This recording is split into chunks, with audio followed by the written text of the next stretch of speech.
আসসালামু আলাইকুম lovely audience, আশা করি আপনারা ভালো আছেন।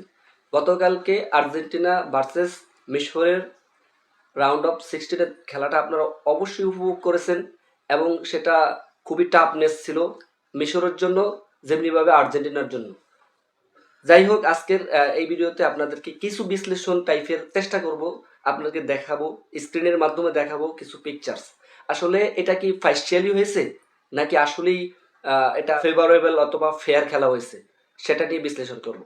তো আপনারা স্ক্রিনে দেখতে পেরেছেন যে লাস্ট মুমেন্টে যখন 1-0 গোল ছিল, 1-0 গোল ছিল, আর্জেন্টিনা 0, মিশরের একটি গোল, তখন কিন্তু আরেকটা গোল হওয়ার সম্ভাবনা ছিল প্রবল। তখন আপনার হচ্ছে সেই মিশরের লিসান্দ্রো মার্টিনেজকে এইমাত্র আপনারা এখন দেখতে পাচ্ছেন স্ক্রিনে, পিচ থেকে একেবারে ফাউল করেছে। দেখুন আপনারা একটু বুটের দিকে তাকান, ঠিক ফাউলটা কিন্তু একবারেই ক্লিয়ার দেখা যাচ্ছে এখানটায়। তো আর ও কিন্তু বলটা সামনের পাওয়া দিয়ে আর কি রাখছে, ব্যালেন্সে রাখছে, আর ও পিছের থেকে একবারে ল্যাং দিয়েছে। যাই হোক, এটা কিন্তু আসলেই কিন্তু এটা ফাউল, এবং এখানে পরবর্তীতে রিভিউর মাধ্যমে গোলটা উইথড্র করা হয় এবং সেই ক্ষেত্রে সেখানে ফাউল দেওয়া হয়। যাই হোক, এবার আরেকটি দেখুন, তখন দুইটি গোল হয়েছে অলরেডি, একটা গোল উইথড্র করেছে, 1-0 ছিল গোল তখন। তারপরে কিন্তু আর্জেন্টিনা আপনার একটি গোল হয়েছে, 1-1 গোল। তখন দেখুন পিচ থেকে আলভারেজ, বলটি কিন্তু সামনে ছিল, আলভারেজ এবং মোহাম্মদ সালাহ ডি বক্সের ভিতরে।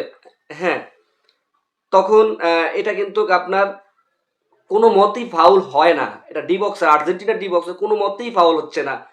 ও কিন্তু বলের দিকে রান করেছিল, পিচ দিকে রান করেছিল, আর ও তো সামনের দিকে ছিল, আপনি স্ক্রিনে তাও দেখেন। এটা কিন্তু ফিফার রুলস আছে, একটা রুলসের মেনটেন করে এখানে, এখানে কখনোই কিন্তু এটা ফাউল হতেই পারে না।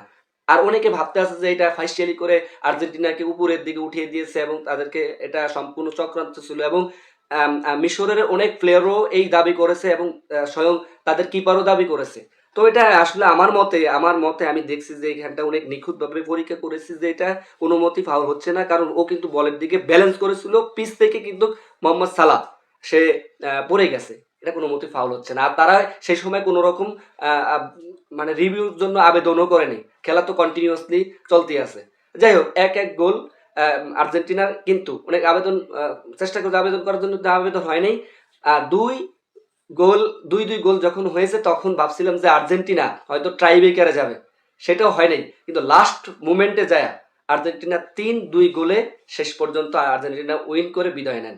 রাউন্ড অফ 8-এ এখন আর্জেন্টিনা সুইজারল্যান্ডের সাথে আগামী 12 তারিখে সকাল 7টায় খেলা হবে। অবশ্যই আপনারা খেলার দিকে মুখিয়ে থাকবেন, আর্জেন্টিনার জন্য শুভকামনা থাকবে। আর ভাই, ফিফার ভিতরে কোনো রকম কারসাজি নাই, কাকে ছোট দল কে বড় দল এভাবে করে তারা কিন্তু ই করে না, তারা কিন্তু লজিক্যাল কথাটা, লজিক্যাল ভাবে খেলাটা হয়েছে এবং লজিক্যাল কলেজ কল হয়েছে, সেটা আপনারা দেখতে পেরেছেন। অনেকে ভাববে যে এটা আর্জেন্টিনার জন্য মানে এটা চক্রান্ত ছিল। যাই হোক, পরবর্তী ম্যাচগুলো অবশ্যই দেখবেন, আর শুভকামনা থাকবে আর্জেন্টিনার জন্য, মোহাম্মদ সালাহর জন্য দুঃখিত।